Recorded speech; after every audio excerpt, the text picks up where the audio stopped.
Time check guys.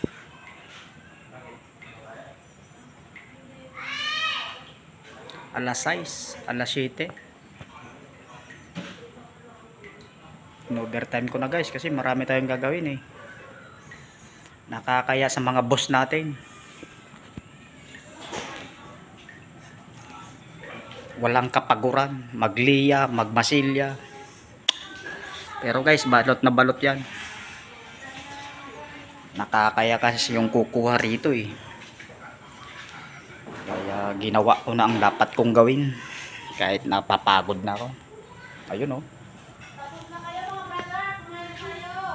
Request ng aking boss. Ayaw niya rin daw mapaya. Kaya ginawa ko ng lahat. Talaga guys. Ayos lang. Wala namang problema. Yung mga tinuro na dyan, natural yan sa isang sasakyan. Hindi yung mga maiwasan. Pero sinagad-sagad ko na yan. Napakaganda na guys. Ayun na siya guys.